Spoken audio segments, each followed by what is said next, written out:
పిల్లలు అడిగింది ఇవ్వకపోతే కొద్దిసేపు ఏడుస్తారు, కానీ చదువు సంస్కారం నేర్పకపోతే జీవితాంతం ఏడుస్తారు. అందరికీ ఉపయోగపడే అద్భుతమైన కథ. పిల్లల్ని ఎలా పెంచాలో ప్రతి తల్లిదండ్రులు తెలుసుకోవాల్సిన కథ ఇది. ఒక జమీందారికి ఎవరో ఒక అందమైన పక్షిని గిఫ్ట్గా అంటే బహుమానంగా ఇస్తారు. ఆయన ఆ పక్షిని అల్లారు ముద్దుగా చూసుకుంటున్నాడు. దానికి అన్ని వసతులు కల్పించాడు. ఆ పక్షికి టైంకి భోజనాన్ని అందజేశాడు. దానికి ఎన్నో వసతులు కల్పించాడు.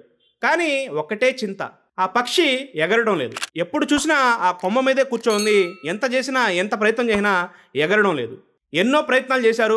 ఎంతోమంది డాక్టర్లు వచ్చారు, చికిత్స కూడా చేశారు. అయినా ఆ పక్షి పైకి ఎగరటం లేదు. చివరికి ఆ జమీందారు వద్దకి ఒక రైతు వచ్చాడు. ఆ రైతు వచ్చిన 15 నిమిషాల తర్వాత ఆ పక్షి ఎగురుతూ కనిపించింది.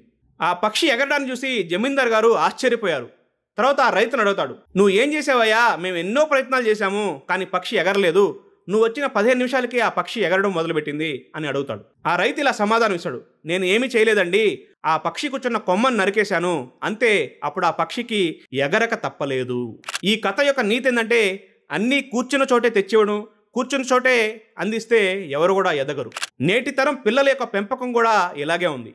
చాలామంది తల్లిదండ్రులు వారి యొక్క పిల్లలపై అమితమైన ప్రేమ చూపిస్తుంటారు. వారికి చిన్న నొప్పి కూడా కలగకుండా, చిన్న ఇబ్బంది కూడా రాకుండా అన్నీ వాళ్ళే చూసుకుంటారు.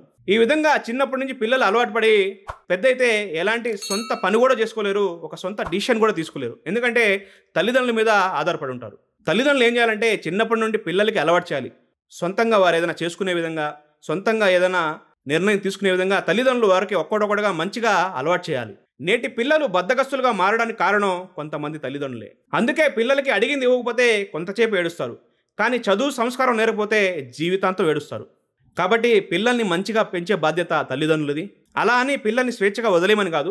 ఎక్కడ స్వేచ్ఛ ఇవ్వాలో, ఎక్కడ గట్టిగా పట్టుకోవాలనేది తల్లిదండ్రులకు తెలియాలి.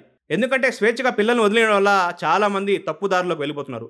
సిగరెట్లని, ముందని, డ్రగ్స్ అని రకరకాల చెడు అలవాట్లు నేర్చుకుంటున్నారు. కాబట్టి పిల్లలు స్కూల్కి వెళ్ళేటప్పుడైనా, ఫోన్లు మాట్లాడేటప్పుడైనా, ఫోన్లైనా ప్రతిదీ తల్లిదండ్రులు గమనించాలి, ఒక కన్నేసి ఉంచాలి. కాబట్టి ఈ వీడియో మీకు నచ్చినట్లయితే తప్పకుండా ఇతరులకు షేర్ చేయండి.